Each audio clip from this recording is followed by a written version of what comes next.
الحمدللہ وحدہ والصلاة والسلام علی من لا نبی بعدہ. اعوذ باللہ من الشیطان الرجیم. بسم اللہ الرحمن الرحیم. من خرج من بیتہ الى صلاة مکتوبۃ فاجرہ کاجر الحاج المحرم او کما قال النبی صلی اللہ علیہ وسلم. آمنت باللہ صدق اللہ مولانا العظیم وصدق رسولہ النبی الأمی الکریم ونحن علی ذلک لمن الشاہدین والشاکرین والحمد للہ رب العالمین. محترم سامعین کرام، السلام علیکم ورحمۃ اللہ وبرکاتہ.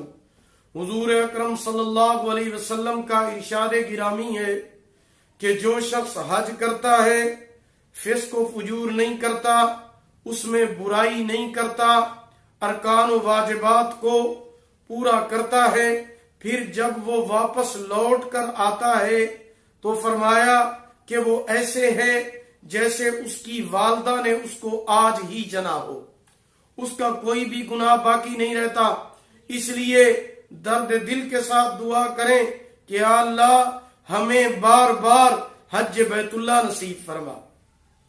اگر کوئی شخص حج پر نہیں جا سکتا، مالی رکاوٹ ہے یا کوئی اور رکاوٹ ہے، مایوس ہونے کی ضرورت نہیں، پریشان ہونے کی ضرورت نہیں، کیونکہ کچھ لوگ کہہ دیا کرتے ہیں کہ ہماری قسمت میں نہیں لکھا تھا اس لیے ہم جا نہیں سکے. رب نے اگر لکھا ہی نہیں تھا تو پھر پریشان ہونے کی ضرورت نہیں.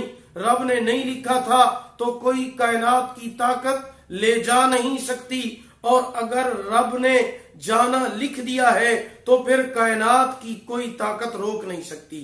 یہ ایمان ہونا چاہیے.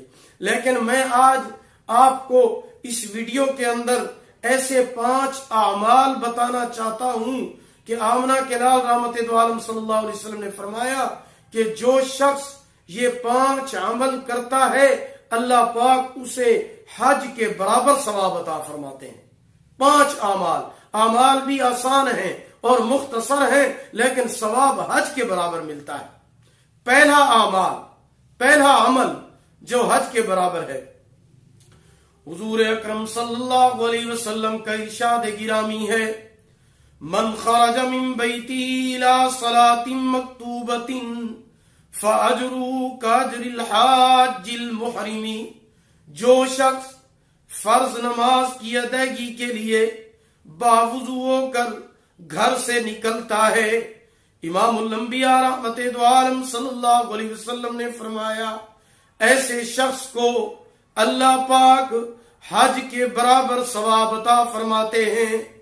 دوسرا عمل جو حج کے برابر ثواب کا ہے، امام الانبیاء رحمت دو عالم صلی اللہ علیہ وسلم نے فرمایا جو شخص وضو کر کے مسجد کے اندر اس نیت سے جاتا ہے کہ میں نے دین کی بات سیکھنی ہے یا دین کی بات سکھانی ہے، اللہ پاک اس کو اتنا اجر عطا فرماتے ہیں کہ فرمایا اسے مکمل حج کرنے کے برابر ثواب ملتا ہے، اجر ملتا ہے. تیسرا عمل فرمایا کہ وہ شخص جو فجر کی نماز جماعت کے ساتھ پڑھتا ہے، پڑھنے کے بعد پھر وہیں بیٹھ کر ذکر و اذکار میں مشغول ہو جاتا ہے، پھر سورج نکلنے کے بعد تھوڑی دیر کے بعد سورج نکلنے کے تھوڑی دیر کے بعد 2 رکعت نماز پڑھ لیتا ہے تو اللہ پاک اسے مکمل حج اور عمرے کا ثواب عطا فرماتے ہیں. چوتھا عمل، ایک مرتبہ صحابہ کرام رضوان اللہ تعالی علیہم اجمعین عرض کرتے ہیں یا رسول اللہ صلی اللہ علیہ وسلم معلوم والے تو جیت گئے، اجر لے گئے، کیونکہ ہمارے پاس تو مال نہیں ہے. آپ نے فرمایا وہ کیسے؟ صحابہ عرض کرتے ہیں یا رسول اللہ صلی اللہ علیہ وسلم وہ حج کرتے ہیں، ہم حج نہیں کرتے، وہ جہاد کرتے ہیں، ہم جہاد نہیں کرتے کیونکہ ہمارے پاس مال نہیں ہے. آپ صلی اللہ علیہ وسلم نے فرمایا میں آپ کو ایسا عمل نہ بتا دوں کہ جس کے کرنے کی وجہ سے تم ان سے بھی بڑھ جاؤ گے جو مالدار ہیں. عرض کرتے ہیں یا رسول اللہ صلی اللہ علیہ وسلم وہ کون سا عمل ہے؟ آپ نے فرمایا کہ نماز پڑھنے کے بعد 33 مرتبہ سبحان اللہ، 33 مرتبہ الحمدللہ اور 34 مرتبہ اللہ اکبر پڑھ لیا کرو، تم ان سے اجر میں بڑھ جاؤ گے۔ تو جب حضور صلی اللہ علیہ وسلم نے یہ باتیں بیان فرمائی، کچھ صحابہ اٹھ کر چلے گئے، کچھ وہیں بیٹھے رہے۔ انہوں نے مڑ کر پوچھا خیریت تو ہے، آپ بیٹھے کیوں ہیں؟ اب وہ صحابہ چھپانے والے نہیں تھے۔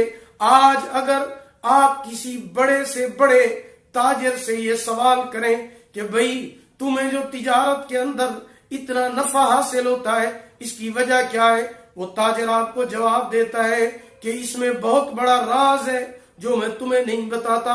قربان جاؤں حضور اکرم صلی اللہ علیہ وسلم کے صحابہ کی جماعت پر حضرت عبد الرحمن ابن عوف رضی اللہ تعالی عنہ سے کسی نے پوچھا کہ آپ کو اللہ نے تجارت کے اندر اتنا نفع عطا فرمایا ہے، اس کا راز ہمیں بتائیے۔ حضرت عبد الرحمن ابن عوف رضی اللہ تعالیٰ عنہ فرماتے ہیں باقیوں کو بھی بلاؤ۔ جب سارے جمع ہو گئے تو فرمایا اس کے اندر راز یہ ہے کہ آج تک میں نے تجارت کے اندر کبھی جھوٹ نہیں بولا۔ دوسری بات یہ ہے کہ میں نے آج تک تجارت کی وجہ سے فرض نماز با جماعت نہیں چھوڑی۔ تیسری وجہ یہ ہے کہ میں نے آج تک مال کا نشہ نہیں کیا، میں تو سنت سمجھ کر تجارت کرتا ہوں کہ اللہ پاک اس کے اندر مجھے نفع عطا فرمائیں گے۔ یہ چوتھا عمل تھا۔ پانچواں عمل جو حج کے برابر جس کا ثواب ملتا ہے، فرمایا وہ ہے حج کی نیت کرنا۔ حضور صلی اللہ علیہ وسلم ارشاد فرماتے ہیں کہ اگر کوئی شخص اللہ کی بارگاہ میں حج کی نیت کر لیتا ہے اور وہ کہتا ہے یا اللہ مجھے مال عطا فرما، میں حج ادا کروں گا، اب اگر اسے مال نہیں ملتا، وہ حج ادا نہیں کر سکتا، کل قیامت کے دن جب وہ اپنے نامہ اعمال کے اندر دیکھے گا تو اس کے نامہ اعمال کے اندر حج کی ادائیگی بھی لکھی ہوئی ہوگی۔ کیوں کہ اس نے حج کی نیت کی تھی، اللہ پاک نے اس نیت کرنے کی وجہ سے اسے حج کا ثواب عطا فرما دیا۔ تو یہ ایسے اعمال ہیں 5 کہ جن کا ثواب حج کے برابر ہے۔ دعا ہے کہ اللہ رب العزت ہمیں یہ 5 اعمال کرنے کی توفیق عطا فرمائے۔ اگر آپ کو ہماری یہ ویڈیو پسند آئی ہو اسے لائک کریں، شیئر کریں اور ہمارے channel Islamic Tube Network کو سبسکرائب کریں اور ساتھ لگے ہوئے گھنٹی کے نشان پر بھی کلک کریں۔ اللہ تعالیٰ آپ کا حامی و ناصر ہو۔ آخر دعوانا ان الحمدللہ رب العالمین۔